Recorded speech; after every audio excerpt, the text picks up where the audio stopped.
opportunities for face-to-face qualitative research become more limited with the coronavirus, many of our clients are quite rightly asking us what the digital opportunities are that are available to them and whether they can do them for the same price, within the same timeframes. And the good news is, absolutely.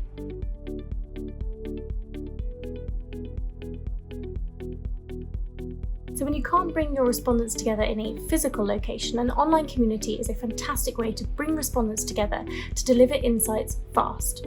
They work for a multitude of projects, from understanding who your customer is right through to concept and product testing. So how do they work?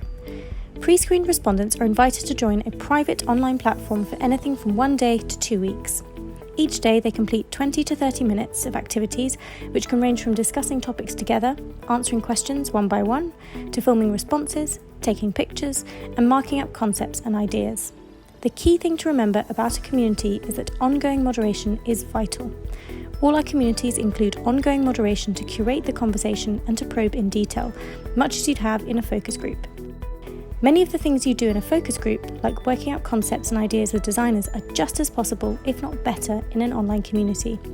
Respondents have the time to feedback on concepts individually before discussing with others. Meanwhile, your stakeholders can view responses in real time. Unlike focus groups, you can actually run communities in parallel with one another, which in some cases can help to condense fieldwork times. The depth of insight that a community can deliver is truly astonishing, and for that reason it's important to structure analysis carefully.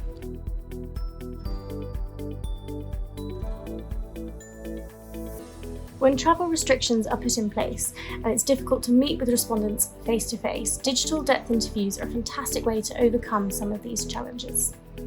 The biggest concern that our clients often have with Skype and Hangout interviews is that they worry that we're unable to see the whites of the eyes of respondents and really connect with respondents one-to-one. That's a valid concern, but not insurmountable.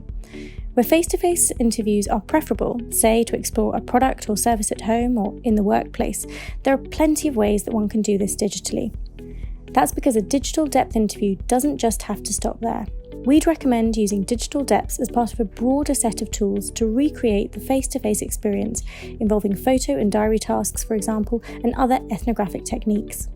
The key thing is to ensure that you're able to build rapport with your respondent despite not being face-to-face. One method can involve using WhatsApp to fire quick quiz-style questions to respondents prior to the depth interview to help build rapport and trust. We'd love to tell you more about how you can use online communities to get to those insights faster and better within this difficult time. So please do get in touch if you'd like to learn more.